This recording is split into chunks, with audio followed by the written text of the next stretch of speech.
Welcome to another day in the Matrix. This is Red Pill Podcast number 115. Hope you're all having a beautiful weekend out there. We have a lot to get into in today's podcast. I'll be covering some recent updates with Binance.us, as well as just my thoughts on the overall US crypto market and all the exchanges, sharing some of my thoughts and some solutions to what's been going on lately with the SEC and the US crypto market. And I will also be covering PulseX for the first time, getting into that chart, very limited chart data, but I'm going to do my best to share my thoughts since we watched what happened with HEX pretty much come to fruition since the last time I covered that coin.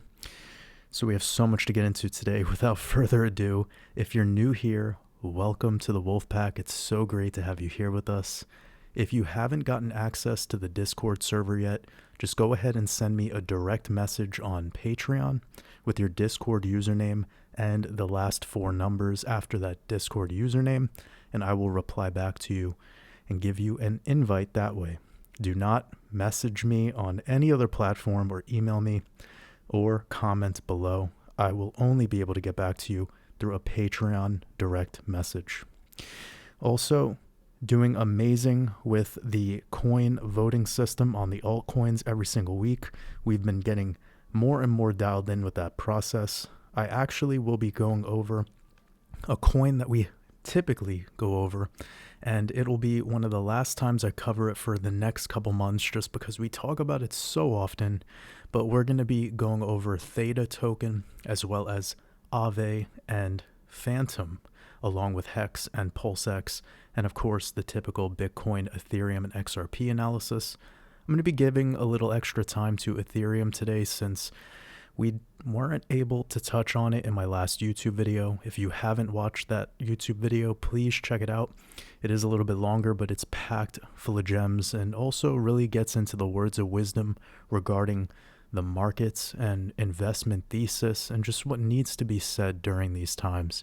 I pretty much discuss my feelings on the communities around specific altcoins such as HEX and XRP, and I was glad that I had the time to get into all of that information in that video as well as share a decode leading us into next week. So that's why I want you guys to check out that video if you haven't, because I'm not going to be going over it again in today's podcast. I'm going to save your time and try to get as much new information as possible packed into this one. Again, Red Pill Podcast number 115. It's so amazing to have you guys with us, and I appreciate anyone who showed up on yesterday's live stream. That was a blast. I really enjoy doing those every week, and your questions just really make it so fun. So we got a little bit into a iPetGoat 3. I do not know exactly if it's the official iPetGoat 3, but we did go over a decode with that.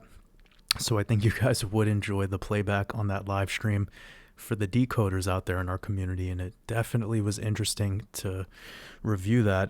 The reason I was a little bit hesitant, what I just said before, is because it's not from Heliofont, which is the production company that did iPetGoat 2. It was from a different company, but nonetheless, it's a shorter and pretty interesting take on perhaps what's to come in the future. Anywho, we actually have to start this one off with an important update regarding Binance.us. So this update impacts US citizens only. Binance is essentially becoming a crypto-only exchange, removing fiat pairs as of June 13th, essentially removing US dollars. So no longer allowing USD to crypto or crypto sold back to USD. And as far as I'm aware, this is a temporary reaction to the SEC coming after Binance.us. And with that being said, stablecoin pairs should remain, such as USDT and USDC, BUSD, and any other stablecoins available on Binance.us, depending on the specific trading pair available on that specific coin you're looking to make a transaction with. And I'm sure there's additional information regarding the Binance Smart Chain. I do suggest you do your own research regarding BSC if needed. Now, I cannot comment on Binance as a whole, at least not right now. This was obviously an SEC ritual of the US crypto market because not only did they go after Binance, but they went after Coinbase in the same day. Again, this affects US citizens only, at least as of right now. I've heard Canada has been, in the crosshairs of some of these changes. So, of course, if you're from Canada or any other country, you're going to need to dive into the changes as they come according to your jurisdiction, your country, etc. Now, I am a U.S. citizen technically, so this does affect me. So in a moment, I'm going to be sharing what I'm going to be doing in response to this. But as I said, this is temporary, as I know. They aren't fully, with court dates. And this kind of is a setup that they're just responding early, trying to protect themselves. And this isn't the entire Binance company. As you're probably aware, Binance is a global operation.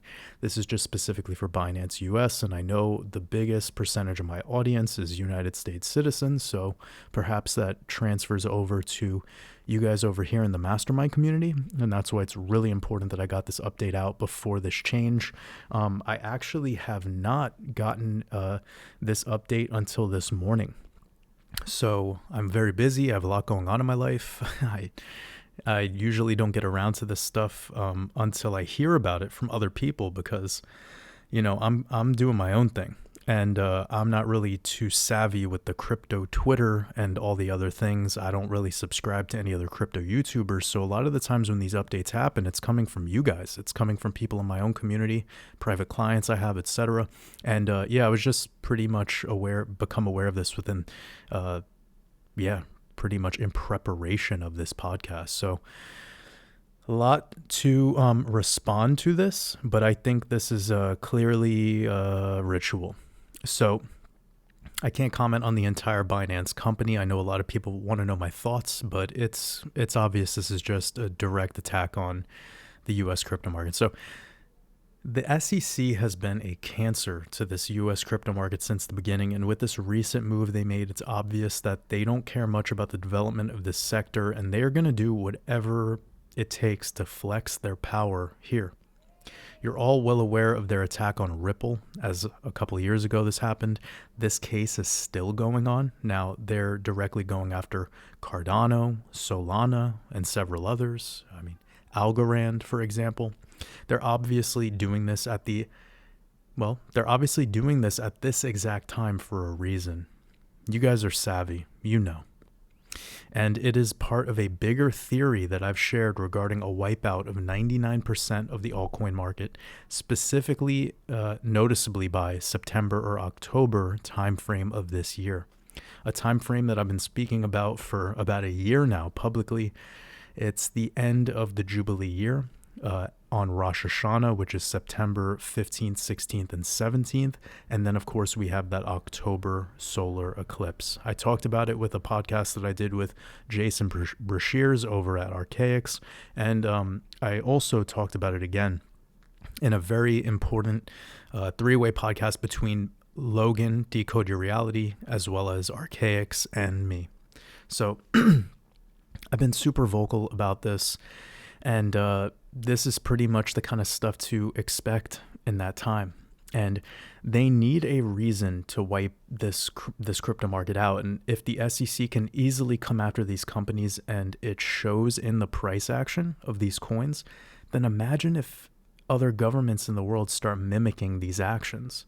So I believe it was last week or a couple weeks ago, I talked about Algorand, and I was kind of confused what was going on in the chart and why it was breaking that critical support to the downside. And you guys in the community let me know that it was because of the SEC coming after Algorand, and something I think with another exchange tied to this whole fiasco. And there you go. Like, it's showing you that the SEC as a US institution, if they decide to come after these individual coins or these exchanges or whatever, it moves the market, and whether we're able to decode and get all the information or whatever, none of that really matters. What matters most is how we respond to it all.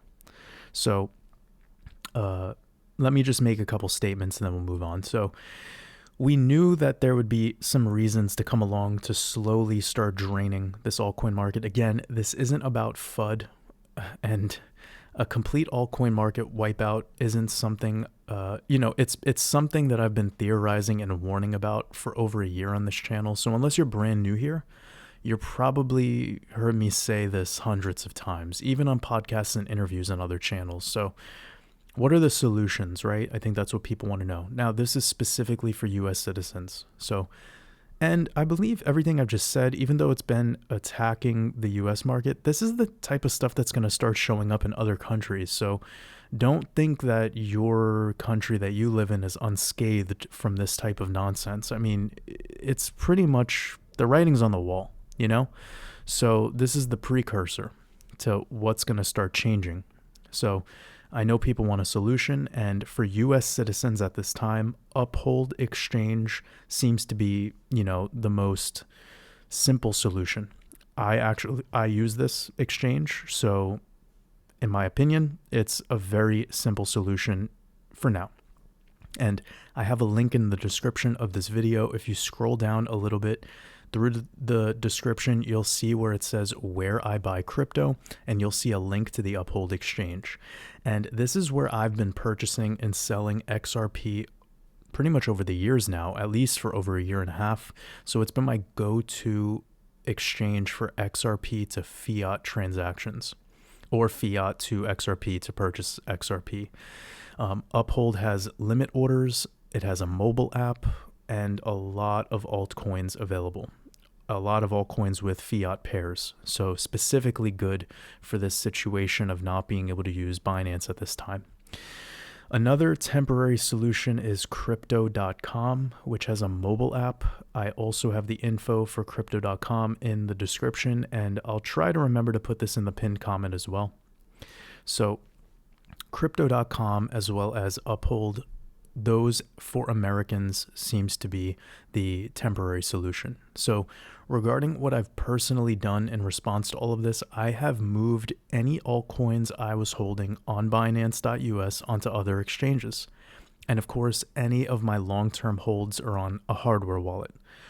Whatever coins I hold that are not available to transfer onto my hardware wallet or those other exchanges, I will keep and de-risk into stable coins when that time comes. So if I'm unable to send over any of the specific altcoin from Binance to another exchange or onto a hardware wallet, I will just keep it on Binance.us, and when the time comes, I will de-risk it into a stable coin, because you can see that stable coins are still good to go. It says right here, one moment, I'm just going to make sure I could find the exact statement. Boop-a-doo. So it says right here, USD trading pairs beginning next week will start delisting USD pairs on our platform while continuing to support stablecoins. So that seems to be the way to go about it for right now. Any other coins that I can't do to send over those other exchanges with hardware wallet, I could simply just trade for stable coins. So this is very important. You guys take note. If you have any of these, actually really quickly, if you are a US citizen who has a Binance or Coinbase account and you're being affected by this, please do not DM me about what to do for a specific coin you hold.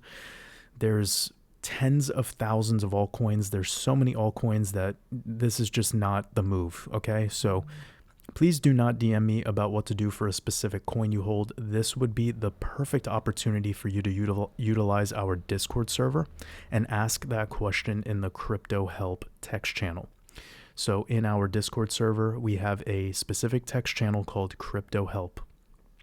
If you have any of these general questions regarding this update that I'm sharing with you now, please use the Discord. I get hundreds of messages and emails every day, and it takes me a lot of time. It takes a lot of time out of my schedule for me to answer these types of general questions that could easily be asked in our Discord, where our community and moderators would be more than willing to chime in to help and can get back to you much sooner than I can. So I appreciate your understanding.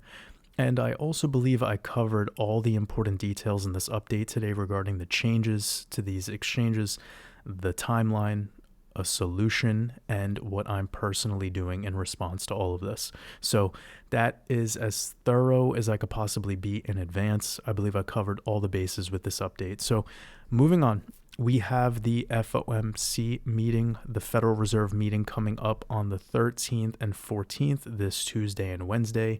And in my recent video, I shared a decode for all of that, including June 15th. So definitely check that out. The date following up right after these meetings is that June 15th date. So make sure to watch that video for the details on that date and the decode for it. Now let's get into next Friday. It is the 16th. I might have talked a little bit about this date, but just one quick note. Next Friday, June 16th, is tied to Satoshi Nakamoto's last birthday, April 5th, 2023. And it is separated by 72 days. And the importance of that number 72, of course, comes back to the gematria of Bitcoin. You can see that 72 right there. And Bitcoin is created by Satoshi, so that's the importance of that code. You could see Bitcoin is 4.5 in reduction. That is April 5th, that date. Okay, so this also connects to the last day of Rosh Hashanah, which is 9/17, last day of Rosh Hashanah of 2023. It's the Hebrew New Year, end of Jubilee. And it is separated exactly by 93 days, and 93 ties us back to Saturn. And that is Satoshi in the mythology of cryptocurrency, right? Saturn is Satoshi. So another interesting connection to all of this and the last day of Jubilee. Now, June 16th also connects to Rosh Hashanah last year. So we go to the 26th of September of 2022. And this is the end of the Shemitah. And you have 263 days separating these two dates. 263 is your 56th prime number. And we're going to see that in the code. We have BTC giving you 56 right there. You have crypto giving you this 65, which is the mirror of 56, and June 16th, the date that we're talking about, has a 65 date numerology. The mirror of 65 is 56, like Ethereum has Ether, and Ether is 56. So in the top two cryptos, you're seeing this code. Now, today we're going to be talking a lot about HEX and PulseX, and you can see right here that PulseX equals 65, another connection to all of this. 65 is 6 5s, 6 times 5 is 30, and you could see PulseX also giving you 30 in Chaldean. We're going to be tying this back in a little bit as well. Now, what's really amazing about this is PulseX also equals 97, which is your 25th prime number, and this 25 is showing up also in its code right there in full reduction. I prioritize the Chaldean and the ordinal and reduction as my main three ciphers, so that's really nice to see these connections right here. And this 25 connection is perfect because we are in the year of the rabbit. So, of course, in the year of the rabbit, PulseX, Pulse Chain launches, etc., all tied to that 52 and 25 I just showed you right there. And 97 being your 25th prime number. Now, this is called Pulse as well. Pulse is 25 in Chaldean. You're seeing the code here. PLSX, which is the ticker symbol, has the 71, 17, and 37. Pay attention. All three of those perfectly in alignment with Zeus. This is 17, 17, 37. This is all tied to the same ciphers as the ticker symbol PLSX. So perhaps HEX on Ethereum, which is HEX, was the Saturnian energy because HEX is the hexagon, which is tied to Saturn's hexagon. And now Pulse Chain or PulseX is the Jupiterian energy, which lines up perfectly with the year of the rabbit, transitioning into the Hebrew year that we're about to move into, 5784, which adds up to 24. We're moving into the year 2024. This 24 connects to the zodiac logo of Jupiter. And you can see clearly that the PulseX logo, let me show you that real quick. The PulseX logo is the X, right? X is the 24th letter. Something important to consider here. We're about to transition into the 24th week of the year tomorrow on June 12th.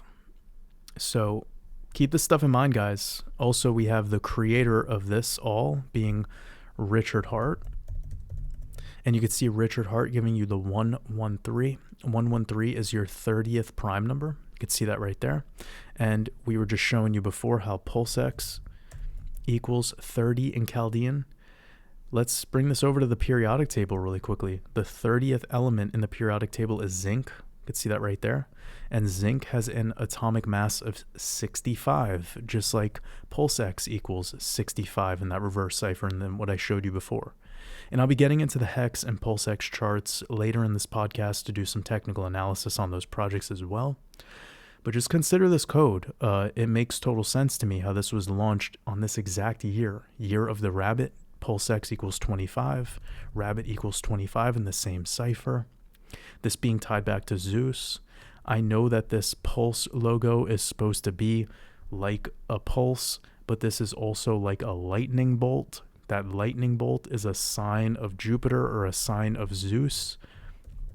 Zeus giving you the 711737, just like I showed you before with the ticker symbol PulseX, 711737, and we're moving into the year tied to Jupiter by the symbology.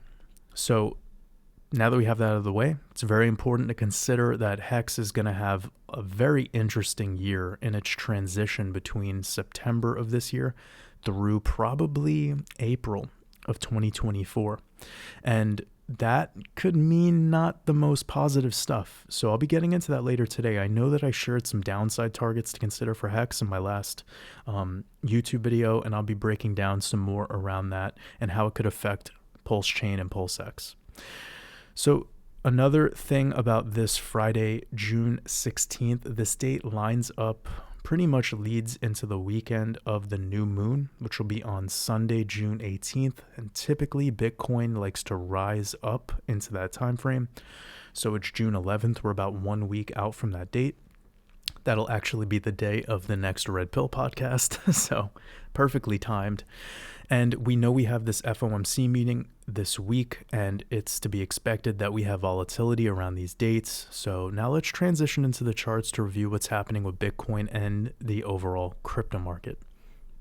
Going to be getting over here to this Bitcoin chart. Bitcoin today kind of hovering between 25 and 26,000. We've been pretty much in that energy now going back to June 5th. Right on the day of that deadline for Congress and this debt ceiling bill, which went into effect.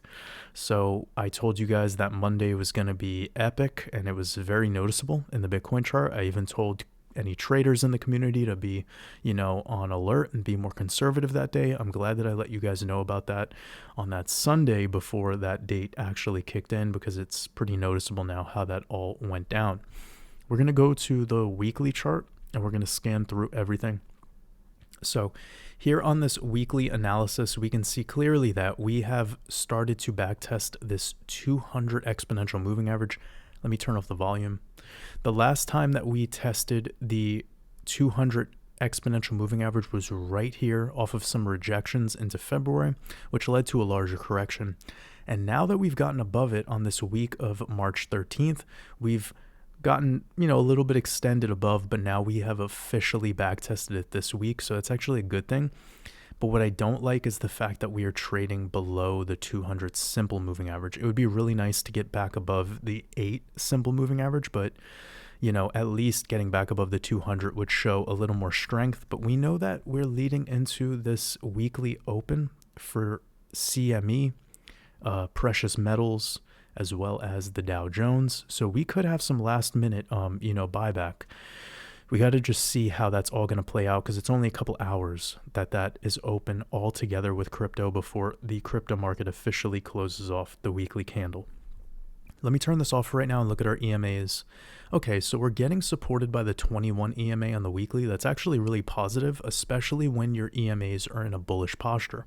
We have the 13 above the 21 above the 34, so that looks really good. You could see they all crossed pretty much back here in mid-March. We've effectively backtested the 34 exponential moving average. So that backtest of the 34 exponential as well as the 200, and they're kissing each other.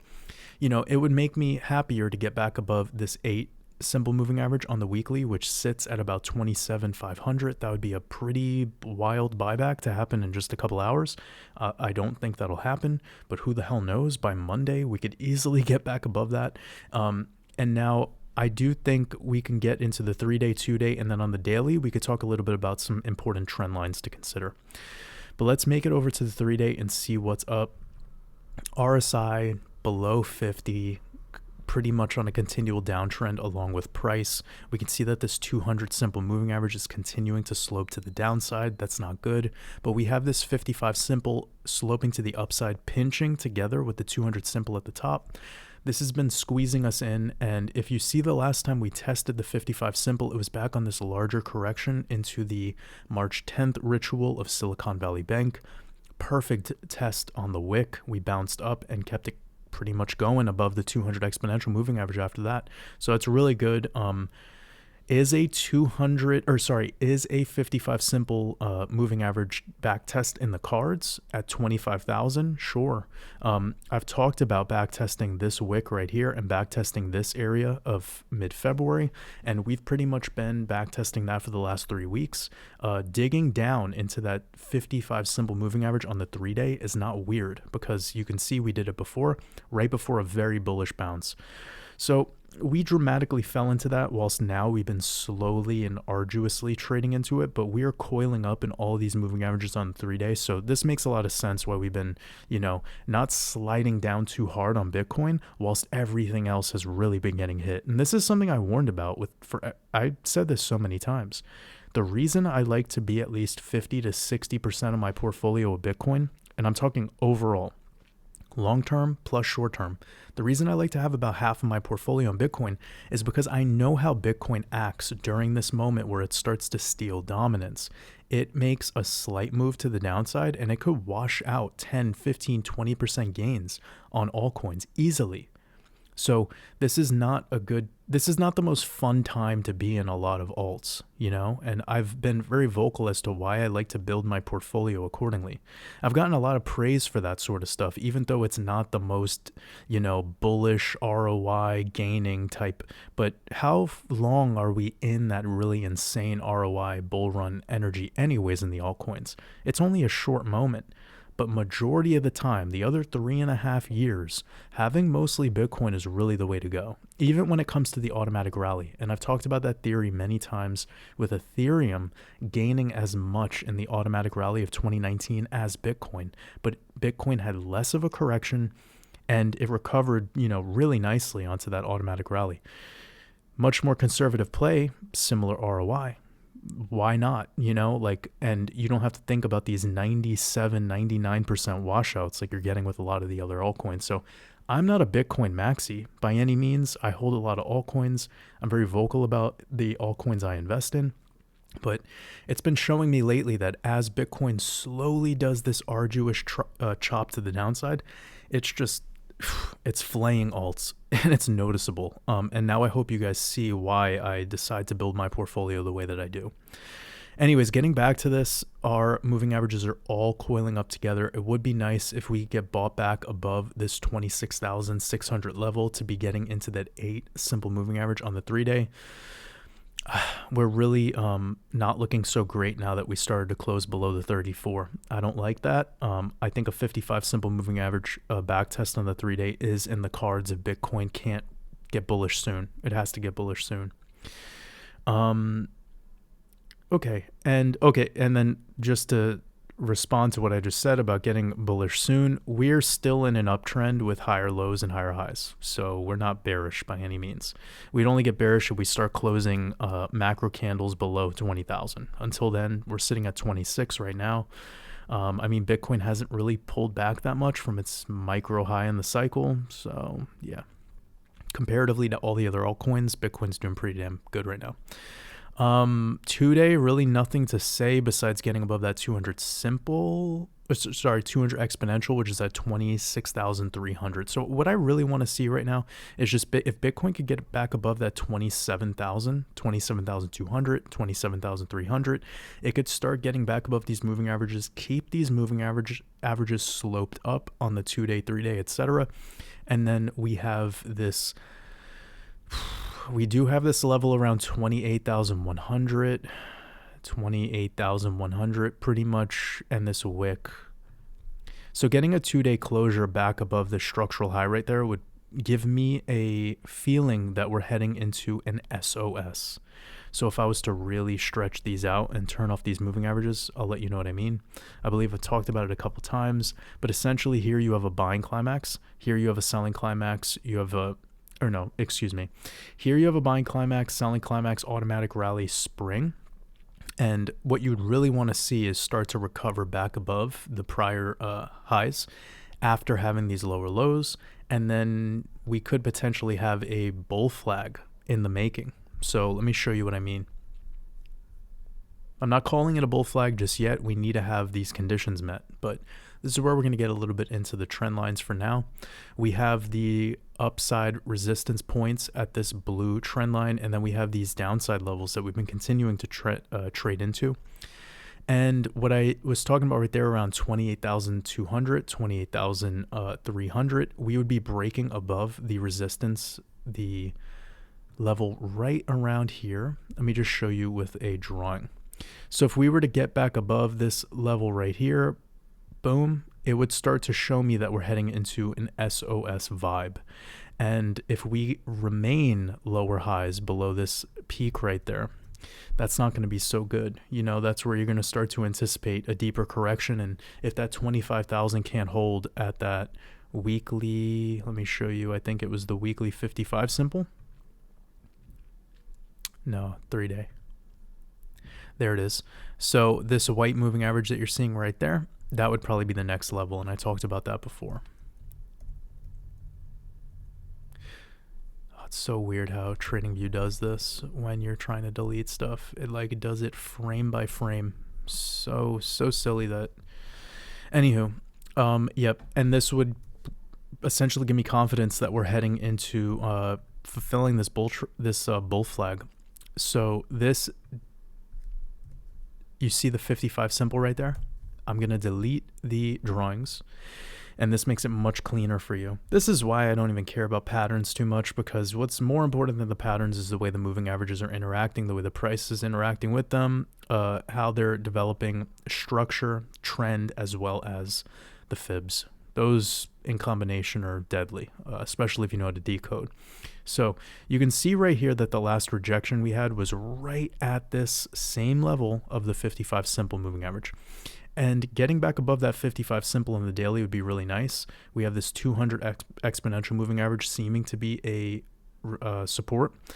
This is probably a perfect time for me to pivot over to Ethereum, because I'm going to imagine if Bitcoin has this 200 exponential retest, then Ethereum does too. Yes, it does. Okay, beautiful. So we did get that officially. So downside target is going to be 25 on the nose for Bitcoin because of that 3-day 55 simple moving average right there. Okay. And then if we start to close below that, we would be closing below the 200 exponential as well as the 3-day 55 simple. And then the next level to consider would be this 200 simple moving average, which is 23,500. So after today's daily close, that could probably bump up to 23,600. And you can see really the last time we tested that was on that March 10th washout. Same ritual. That would be, really bloody in the short term for all coins. So just pay attention to these conditions. We have below 25K and you're starting to get into some problems. But Bitcoin now getting back above this 55 simple, above 27,500 would be very nice. I believe that'll get you above your weekly 8. That's true. Okay. So there it is, 27.5 on the upside you got to pay attention to. That'll get you back above the 8 simple moving average on the weekly, and it'll also get you back above the 55 simple moving average on the daily. So that's perfect. 2 key levels, 27.5, and then on the downside you have 25 flat. 25 is a very psychological number, and remember, we're moving into the 25th week of the year around the solstice. So does Bitcoin have this 25 solidified, since we did test it back on June 5th, June 6th, and just a couple yesterday on June 10th? That would be great to get out of that energy and now have a little bit of relief, because this has been now on this micro downtrend for 2 straight months, 60 days. Something's got to give, so we're preparing for that. And RSI still not oversold. So yeah, okay, on the 12-hour, this is looking really not good. Yeah, this isn't looking good right now. So that 25 test would not be weird to me. That would not be weird. Keep your eyes peeled on that, because that could be actually a buying opportunity. Okay, let's look over at Ethereum. We could see ETH did get that back test of the 200 exponential. That's beautiful. We can see ETH just mimics Bitcoin, Look at March 10th. We got right to the 200 simple moving average. Same day we got bought back above it. Now let's look at Bitcoin. We can see we got to the 200 simple moving average. Same day, got bought back above it. Had a nice buyback. Had a nice buyback to higher highs in the structure. I mean, it's just copying Bitcoin. You can see wolf cross of the 8 moving average below the 55. That's a bearish signal. But we have gotten caught by this 200 exponential at this time. Let's get to the weekly. It's probably more important. All right. So we do technically have the 200 exponential and simple, as well as the 55, all coiling up around 1550 to 1600. So that would be your critical support level if we're going to continue to sell off a little bit more. It's not good that we're below the 8 moving average right now. Let's look at these exponentials. We are getting supported by these 2134, the same as Bitcoin.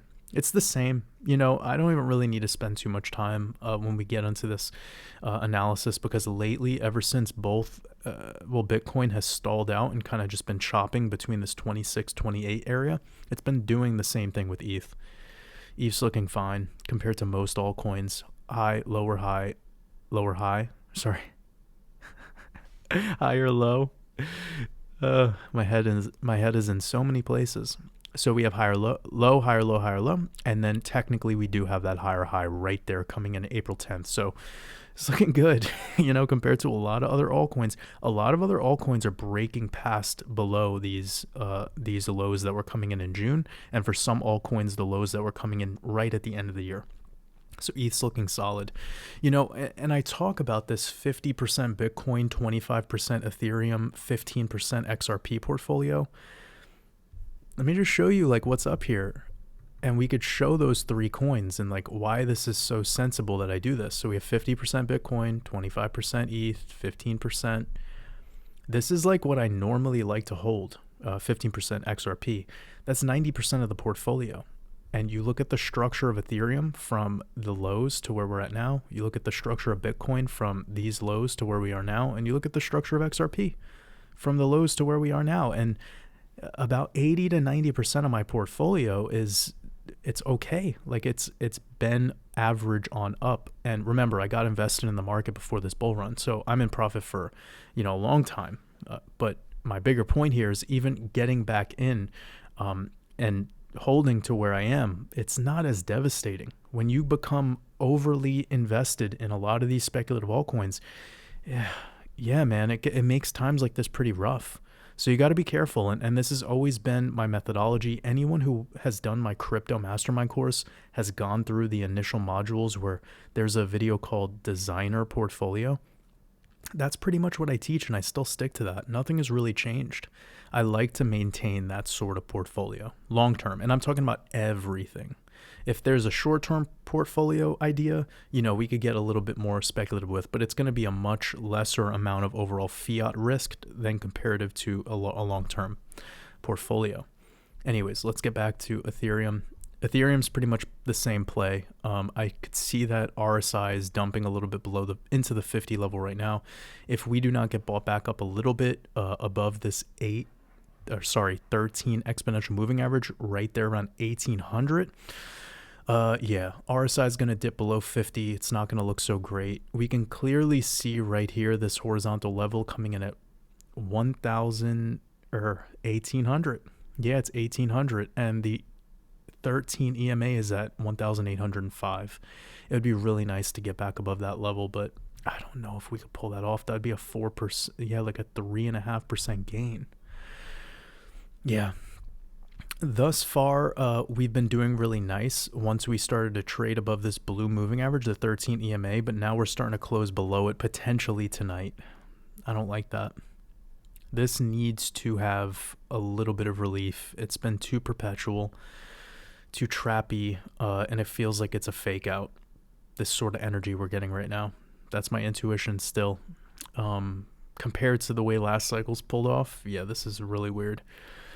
But still, it's not as horrible as being in other alts. So let me look to the daily and see what's up. Yeah, daily looks like shit. June 10th was a really rough day for alts, clearly. Getting this all coiled together at these 3 EMAs. They're now in a bearish posture, so that's not good. Did we close below? Yeah, we closed below downside, the lower Bollinger Band. Wow, really overreactive. That's how I feel about what I'm looking at right now. Like super dramatic, which is a good thing. That means more retail style investors, shorter term players are leaving. It's probably for the best. It's a good volume. Yeah, still declining volume. Declining volume with prices is really good if you're a Wyckoff student. Essentially, you have less supply pushing the price up. That's good. Okay, yeah, let's just move on to XRP, a little bit more of an exciting chart. So you can see that XRP, even with this June 10th energy, got a nice buyback on the wick, but still about a 10% correction. Yeah, about an 11% correction yesterday. Nice buyback right into that horizontal support level. Today we're looking a little green, about 1.5–2% up. Let's look at some of the moving averages. Okay, below the 8, that's not great, but we did back test the 55 simple, so that's nice with that very noticeable bounce. And again, still continuing a higher lows structure. So you'd have your lows here, higher low, and you're still maintaining that. And I believe this could, for the pattern people out there, it's still the inverse head and shoulders vibe, which is bullish more than bearish. Let's go to the weekly. Yeah, so last week we closed at a high on the weekly going back to 400 days ago. So that was a really nice weekly close that we talked about, 11% up on the week, and just made it by a hair above this green candle right there on October 3rd, 2022. This is looking pretty nice, but yeah, I think really you want to get just back into holding this 52.5 cent level. So we're pretty close. This isn't really that bad. Okay, well, this makes a lot of sense. You could see right there that rejection that we got the higher high of. You can see it was right at the 200 exponential moving average on the weekly. We actually got back above that, which lasted for a short time, gravitated to it. Now we're looking just like we were back here. So, the condition that stalled this out and went lower was getting below that 8 simple moving average. So the fact that we've backtested that this week after an 11% gain the prior week, that's a really good sign. But yeah, you just want to have green continuation candles at this point. I know we all do, but I'm just saying, like, even from the fact that it's been in this horizontal level now for 400 days, like, come on, Bitcoin broke these, essentially this level right here is considered the Bitcoin 25,000 level. And right there would have been Bitcoin's 25,000 level. Bitcoin went up to 31,000. I know Bitcoin's trading at 26 right now, but if you were to consider the similarities, if XRP was to break out above that level, you would have a move pretty much to 70 cents pretty quickly, I would assume. It would be equivocal to what Bitcoin did, going from the 25K resistance up to 31. It got that 31K touch on April 14th. So still another suppressed example for XRP. Now we have this topside Bollinger Band coming in around 55 cents. Is that true? Yeah, around 55 cents. Yeah, 55 cents on a weekly close would be very important for XRP. We're not there yet. Let's go to a 3-day. All right, so we can see that this 200 simple is now about to get crossed by the topside Bollinger Band. Definitely an interesting setup. Oh yeah, the data here is very, very, very wonky. Let me see if I can find any other examples of a similar. It's going to be hard to, I think. Yeah, like the last time that really happened was all in some pretty noticeable dumps. So it could be because we've just had 400 days of sideways that this iteration is kind of like, it's very rare when I'm looking at. Anywho, don't want to waste anyone's time. We have this 55 simple slope into the upside that's looking pretty good, especially on a higher low structure. Back tested the median Bollinger Band, that's good. Back above this 200 exponential, holding it as a support, getting above that topside Bollinger Band, and that 200 simple moving average around 55 cents would be key. Any 3-day closes above 55 cents would be really nice, and I would suspect that could bring you into 60 cents pretty quickly. On the 2-day, we're holding that 8 simple moving average. It's looking really good. We back tested the median Bollinger Band and the 200 exponential, looking really good. Yep. Okay. This is all looking pretty good. Nothing really negative to say about this chart.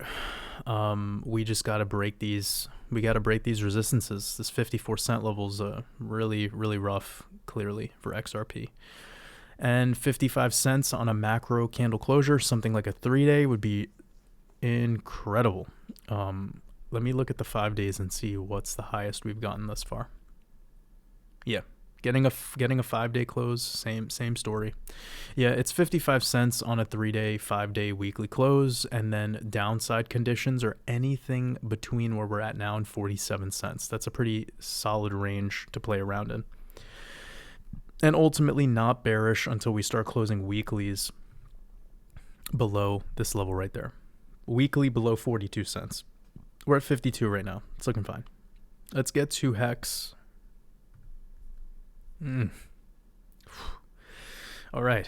We're missing the data from back here. It doesn't really matter. We have enough to play with right now. Let me show you the drawings here. All right. So we've been through this before. The last time I covered this, we have our buying climax right around this 55, 56 cent level. We had this larger drawdown into the selling climax of the end of this year. Nice buyback, which we call an automatic rally. And then we hit those targets perfectly for where we assumed them to go. We also got that selling climax perfectly at the 0.17 cent level. So it was perfect call on the downside, perfect call on the upside. And now we talked about that tweet that I released. I went over it in my last YouTube video, so we don't need to go over that again. I said that a 2-cent XRP is definitely happening sometime this year if we break below that 0.38 cent level. That's how it went. And I said that it could all happen in the same month. Obviously, that's how it went. Fell down like, a car crash off of a cliff. So really, really horrible looking at this point, because not only did we get below that double bottom level, we started to break below it, coming back up into this 0.14 level and a rejection, which led you to this very, very low downside level, which I shared in my last Red Pill podcast where I covered HEX. I believe it was Red Pill podcast 111. And that level got tapped. And we could see now that we've had 2 days in a row hitting that level, and today we're not really getting much bullish energy off of this exaggerated sell-off. So now we are oversold on daily RSI about 25. Let me look at where we are on like a 12-hour, probably getting a little bit more recovery. Yeah, it's 8-hour, getting into the 25s. Yeah. So this is, we do have opportunity for another swipe if we're looking at like 12-hour daily, because we've seen it before coming into this selling climax, we saw an RSI read of 20, 1920. RSI happens on the daily. So keep that in mind. We can continue to fall now. But just got to remember that if we do have any bullish energy for Ethereum, I do feel there could be a little bit more of a buyback, but you got to watch out for something like this happening. So I'm going to show you what tends to happen on these so-called springs. Is you could come up, could get back to this level right there, and then you can get a larger rejection off of that, which sends you into Hades. So my overall level that I'm looking at now, if we cannot hold this W pattern support that came in back in January 2021 through March 2021, is you can start to fill out this area between 003 and 007. Now, filling out that area is not a bad thing. We've done it before. You did it all the way back here in 2020, in this moment here. You filled it out. So can we now really find support on this 003, 004 cent level? Of course. I know it's very, very bloody sounding. It doesn't sound fun. I know the HEX community has been a little dramatic lately. When you come over to my work, you're never going to get any drama. That's not how we roll. We try to be the ones that are keeping this sophisticated and conscious and high vibes, and we're not falling for any of this tribalism stuff that I know sometimes infests communities. I'm not saying every single person in any community acts like that. Of course, that's not the case. I'm not saying every single leader in any community acts like that. Of course, that's not the case. We're just being real here. And this type of price action it could create some doubt, and even in some of the most loyal, fans of either Richard Hart or HEX or Pulse Chain or whatever, anything regarding the ecosystem. And I think that's what's been getting tested lately. I'm just going to go ahead and make that assumption. Now, I have nothing negative to say about any of these player characters. I'm just saying that I think with this sort of price action, it's been bringing a lot of doubt. When you have doubt, it's very easy to want to just sell and get out, and that price action that we've seen over the past week, 2 weeks, is showing me that there's not really that type of support here, like the way people like to talk on Twitter. I mean, it's just obvious, people clearly have weak hands in this, and I understand there's a big purpose behind the staking protocol and this long-term outlook on this project and this, that, and the third, but is it really going that well? I don't know. I'm not sure, but by the price action, this is clear and obvious that the people who talk the talk aren't really holding the coin. This is more maybe dramatic stuff that comes from influencers. I don't know, just people that they get likes and that's about all they get. With this price action and the way that it moved, I could have assumed that this larger sub 1 penny sell-off was in the cards. Now, I will admit I did not think it would happen this early. I thought of this 0069 level to come probably by September, October. So the fact that it got here that quick kind of worries me on this project, and it tells me that we could totally have this sell down into the 003 cent level later this year. So I'd be very cautious on trying to catch this falling knife right now. But yeah, you can have buybacks into these two red lines, which would be 0014 and 014 and 017. Just look out for the 00 or the 011 level right there. It's pretty much where they tapped on the end of May into June. You want to watch out for that, because coming back up into a level that you tried holding is a typical level of rejection. And we know that the 013814 level, we played around with for about 1 week, keeled over. So I would look to this zone. That's your selling climax level. Your selling climax was right there at 018, right around 2 cents. So anything in that range of 011 to 2 cents is in play for a buyback, but then it could totally get rejected off of that and then get lower. So it could do something like this. get up really quick, and then in head and shoulders, Just got to watch out, man. I mean, this shit could all happen very fast. We're in June. September's right around the corner. So just keep that in mind. Now, everything I just said about HEX, we can now transition over to PulseX and consider some of this stuff. But I'm aware also that there's Pulse, this right here. Whatever I go over with this PulseX chart, you can consider the same analysis for Pulse. Let's get into this. So I was able to get a chart of this. I pre-planned it a little bit for you guys just so it could be clean and easy to explain. And we have two fibs pulled right now. We have a more macro fib where I have it pulled from this level right here. Now, I'm not even going to read these numbers because it's too many zeros, but just this level right here on May 31st over to this top level on May 22nd. Yes, I am pulling the fib retracement tool in reverse from the low to the high. I'm doing that on purpose because I want to get downside targets, okay? I'm also on a log scale. So I have the highs and the lows marked out on this project. You can see the red line across the screen marks your low, which is your launch price. And this level right here marks your high, which came in on May 22nd, as I said before. Now, this yellow line is your 8 simple moving average. We have very, very limited data, but I can clearly see that there was a rejection on the 8 simple moving average on June 3rd. So that's why I'm going to keep this moving average for the rest of my analysis.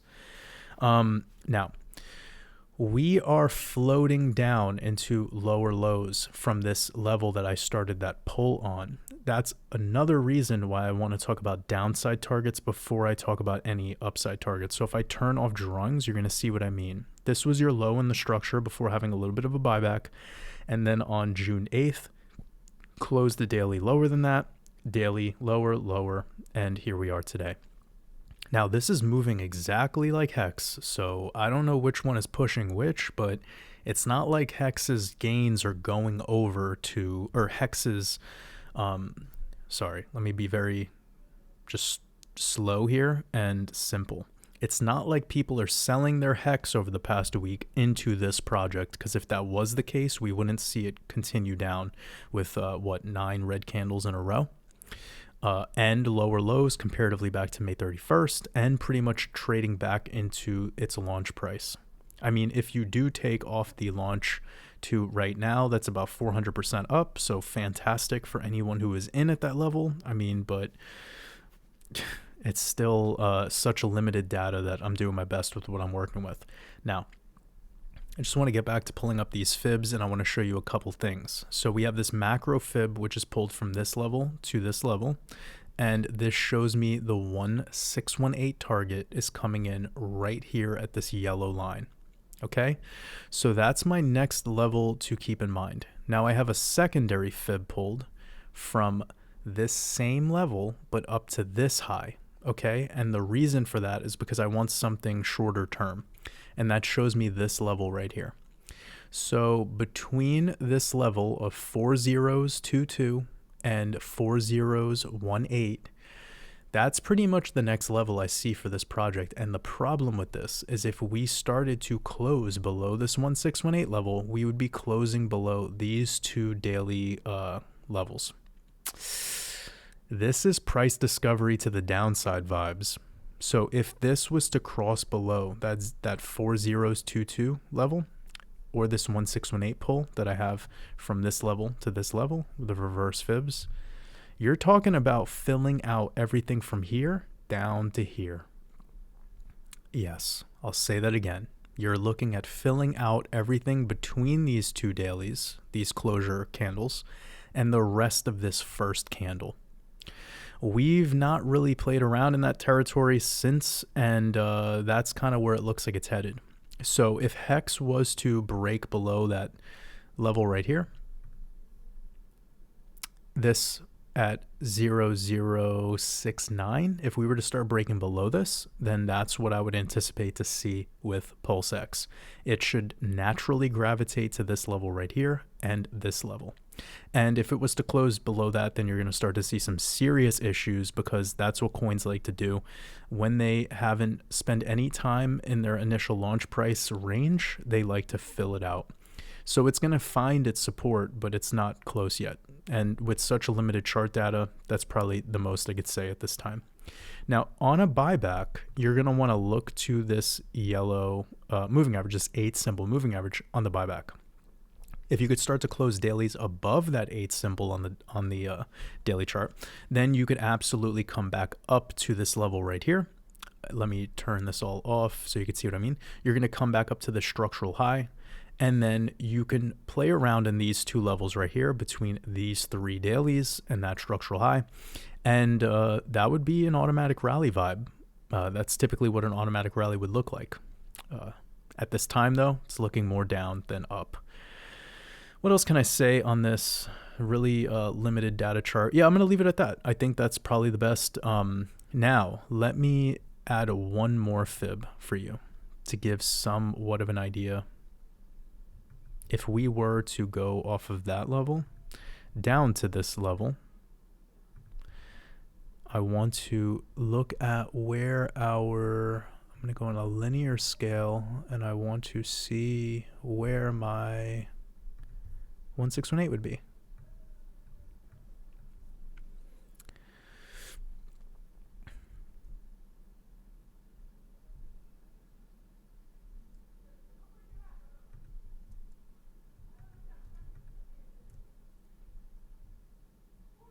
Yeah, so that'd be a potential about 850% jump if that was to occur. Now, what's naturally bound to happen is you can have your automatic rally come into these two levels right here between this 0.5 and this 0.618. So you could see these two dailies here, and that'll give you the level. Just look at what happened on May 24th. Whatever the price of May 24th was in that range of that candle, that's what your automatic rally could be after you have a larger sell-off into this 1618. So imagine HEX starts to sell off more. It starts getting now into this 004 territory, 003. You're probably going to see PulseX start to get back into this all the way down to here. And then that buyback could be right to around these 3 days. That's pretty nice. So that would be somewhere around 300% to 500%. And then you really want to consider de-risking, because the odds of this going up to the 1618 at this time and breaking up to price discovery is highly unlikely unless some big changes come, and you guys know how this goes. We're not in the most positive environment right now, especially it's noticeable in this particular ecosystem. Okay, so I'm going to leave it at that. Lots of information to chew on for HEX and PulseX. Let's get over to Theta token. Now, Theta has actually done something very similar on the sell-off where it went to my lower target. And again, I was not anticipating this to happen until September, October. So this happened a little bit earlier. Now you can see this range right here between September 2020 and December 2020. It was about 80 days. And we had a rejection right there, which led to a pretty dramatic sell-off, followed by this getting magnetized right back up to that level on August 25th. That's why this 056 level was so important to me. And we got there. So we have this data, again, not the most data to work with. Let me do this. Rejection, rejection. Then we come up. Support, support, support, support before this just rallied in a straight line. That's why that 0.56 level was so important. And we pretty much got there. We got to 0.57. So now how will this act? Is this going to come back up into 0.77 and then get rejected and then kind of fill out this area like it did back here? I can't entirely, know that for certain. I do not find this to be positive at all. This is a project that I probably have about 7-8% of my portfolio in. So not a huge amount, but enough to be, not really stoked on this recent price action. especially since the SEC hasn't come after this. And this is a Chinese project, so it's kind of a bet on that market and gaming and streaming and all of those things that are of the future. So I don't have weak hands. I'm not going to sell this. I just find this price action to definitely not be the most positive, to be honest. Getting down into this level that soon without a noticeable buyback is a sign, that this doesn't have that glory like it once had. But also, this is a very dramatic sell-off, and if it sticks around into the next cycle and can hold this 50-cent level, right off of here, just to the automatic rally target, you're looking at like a 900% gain, because that's what you typically get on a buyback into the next bull run. You're at least going to get back into that golden pocket territory. Now, could you go into price discovery? I mean, of course, and that would be really, really insanely bullish to be getting in at sub $1 and look at 3,000%, 4,000, 5,000% gains.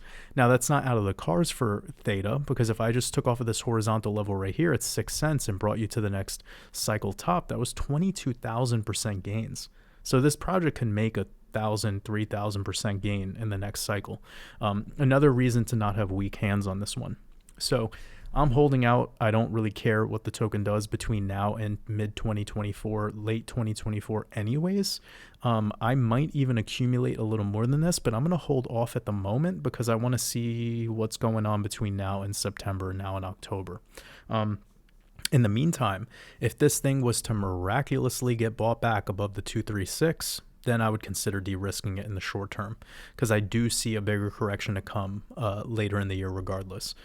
So we just have to see how that goes. But as for the downside levels, I would not be surprised if this is trapped between 55 cents and 70 cents for a little bit until Bitcoin and Ethereum start to make a little bit of a decision on where they're going next. If Bitcoin was to break above 32,000, this coin could be easily back up at $1 quick. And if Bitcoin was to start getting into 33, 34, 35,000, this coin could get back above the 236 very fast. It's just an altcoin. Altcoins move very fast. So yeah, as for the downside, if it was to break below, even lower, that's where things would get problematic. 36 cents is probably your next target. And if it started getting lower than that, you have the 30-cent level. Top, and a lot of trading right there. It's about 30 cents if this wanted to get really, really, really bloody. So looking at the overall losses so far, it's 96% from top. We saw Ethereum in the 2019 cycle, 2018 cycle lose 95%. So this isn't weird to see this. Even the second highest market cap token can lose 95%. Of course, Theta can as well. And just talking about HEX before, I think it's lost 98% of its value from the top. So we're looking at a typical altcoin here with lots of volatility, lots of ROI, but definitely lots of downside potential as well. So I'm holding on for this. I don't really have too much concern at this time. Let's move on. And we've talked about Theta so many times, so let's just hold off for now. I do see that the 236 level is of importance, but I shared that concept right around here. If we were to buy back in 77 cents, get rejected, that would be troublesome. Then I would expect some chop in between these two levels right there for a little bit of time. Just keep that in mind. Now we're getting over to Aave. Okay, so Aave having this horizontal level. Wow, nice long-term chart. Okay. So this used to be called Lend, I remember, back in the day. Off of these levels that we got here in September of 2019, oh my God, yeah, this made 100,000% gain.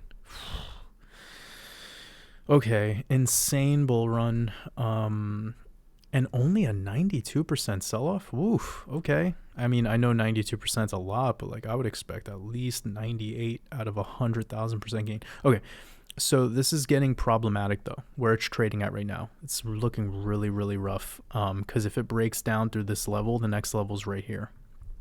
So you just got to consider where we're at right now. Yeah, no good. I'll leave this here. But really, if this starts to break below that level right there, that selling climax level, you're going to head down into that 26. And then what's that, another 50% loss? Yeah, it's another 50% loss from where we're at right now. Okay, yeah, you haven't really had the full blood drip of this project yet, but what a bull run, you know? Really, really, really incredible bull run. Let me see if there is any. Yeah, it's that 236. Getting those lower high rejections around the 236 is not good. So what I mean by that is high, lower high, technically lower high, lower high, lower high, and then breaking this structure right here, sending us with this wick into the selling climax lows. It's a sign that this did not want to have any real, you know, rally above the 382. And until you get above the 382, it's not really an automatic rally. So yeah. Let me see what the sell-off was on this. Yeah, that's about 99%. Fuck. Yeah, this lost 99% from that peak to that peak. And then 200,000% off the lows. Fuck. Wow. Like imagine you just put $500 in this. You would have $1 million. With $500, you'd have $1 million fucking dollars. That's crazy. That's an insane bull run. And look at how long that bottom lasted too. It's not like it was a single day. I mean, it tapped into that area for a month and a half. I bet no one cared, you know. And then look at this shit. Could have put 1,000 in this and made an insane amount of money just being patient. You know, what an opportunity.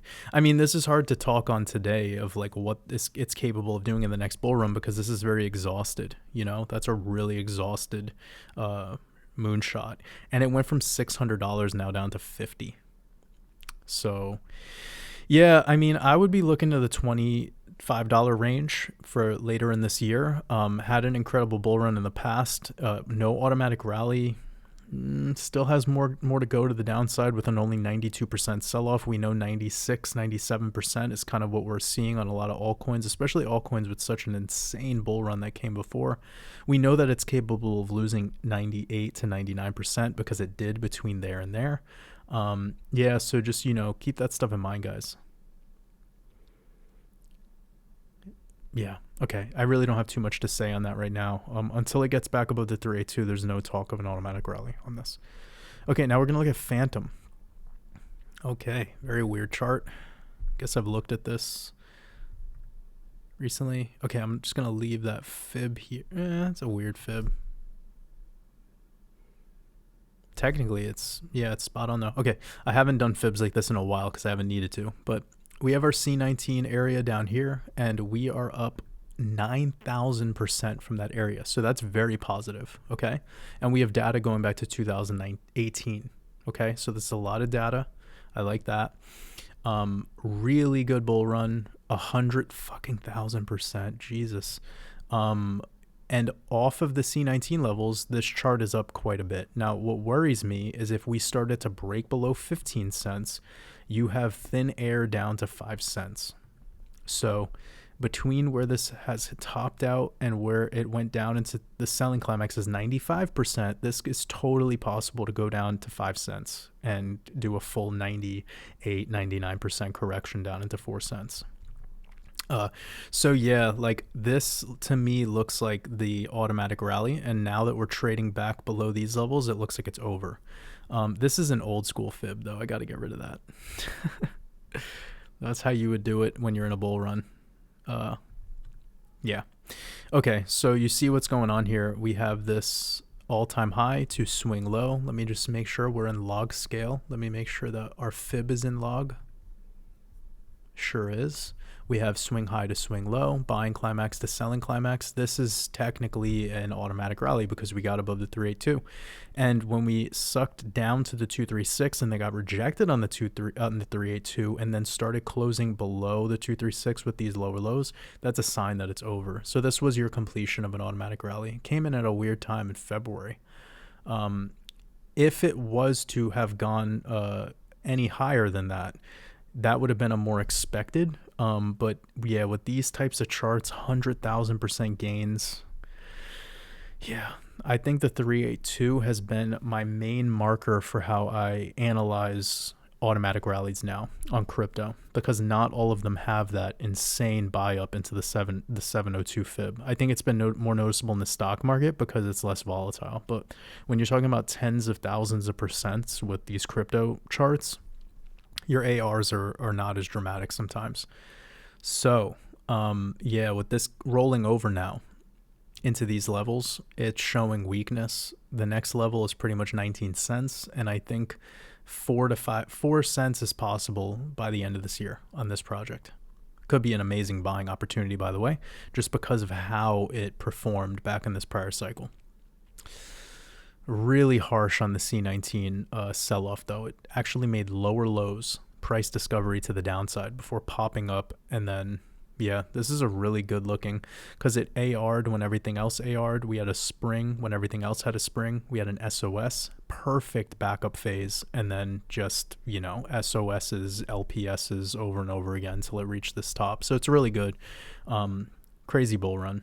2 charts in a row at insane bull runs.